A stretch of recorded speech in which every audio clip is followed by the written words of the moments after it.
Okay, in my last video I transferred these old black and white family photos onto this piece of MDF using my dye sublimation printer and putting the laminate film on this piece of MDF, and it works out really well.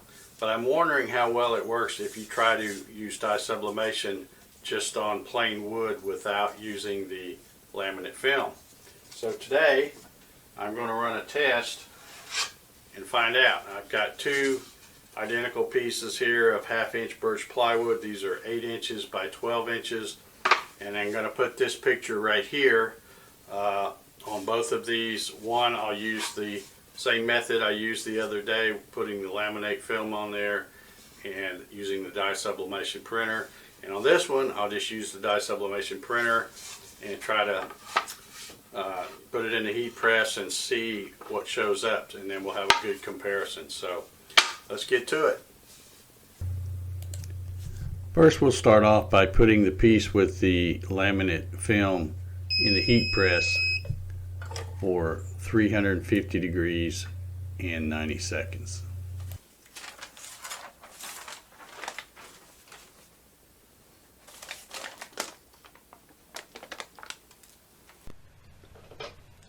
Next, we'll go into my Vinyl Master cut and print out this picture.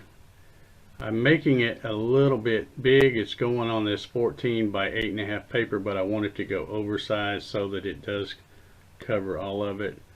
So I've got it set up for landscape, got the right size paper there, and all I have left to do is to mirror it so that it will match the photo once it's transferred on there. And then we'll hit print and send it to the sublimation printer.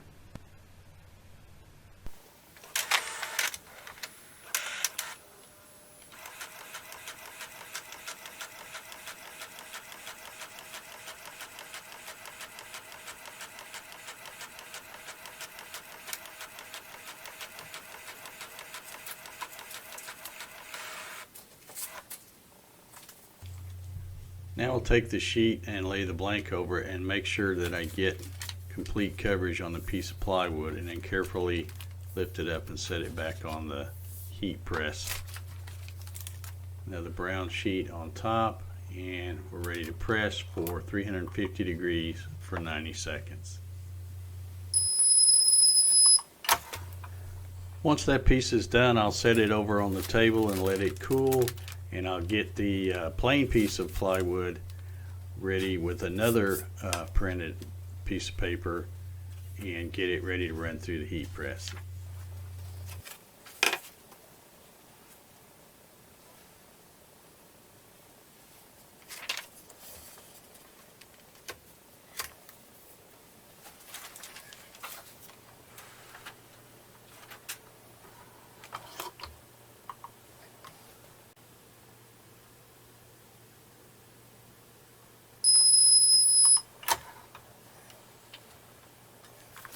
Okay guys, the results are in, so let's have a look and see how they come out.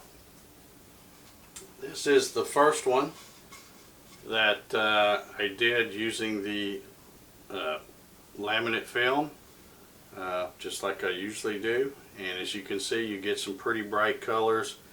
It's if I move it like this, you can see it's shiny and glossy, and it looks pretty good. I'm almost wondering though, because there's a little bit of a kind of a dark spot there, so I'm wondering if the maybe I should have doubled up on the paper on top or something, because it looks like maybe it may have heated up and brought out that grain.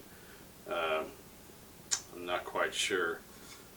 That's kind of what it looks like, but still not bad overall. So the other one that I did on just a plain piece of wood also came out pretty well, although it's a lot lighter and it's much more of a dull finish, which you would expect, but it really has kind of a neat look. I kind of like it. It looks kind of like an old faded painting or something, but it does work. And just to be clear on how I did that, I only showed one of these papers printing out, but this is the one that I used for the one with the laminate.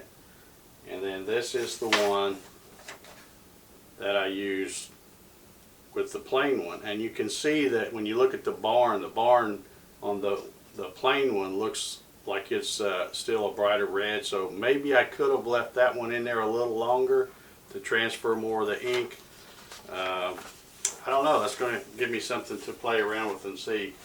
But I'm still pretty happy with the way these came out. It's got kind of a cool look. And of course I think this one, let me hold them up side by side here so y'all can kind of see here. And I'll even try to see if I can bring them in a little bit without getting in the shadow. But yeah, so I guess you can use dye sublimation on just plain wood. You know, it looks like I'm going to have to play around with it to see if I can get it to go just a little darker would be nicer. But anyway, that's going to do it for this video. Thank you very much for watching, especially if you've made it all the way to the end here. If you haven't already subscribed to my YouTube channel, please hit the subscribe button and hit the little bell to get notifications when I upload a new video. Also, if you want to check out any of the equipment that I've used here, like my heat press, the printer that I'm using for dye sublimation, any of that stuff, I have links down below in the description for all of that if you want to check it out. So feel free to do that. Anyway, that's going to do it. Thank you very much for watching, and we'll talk to y'all next time.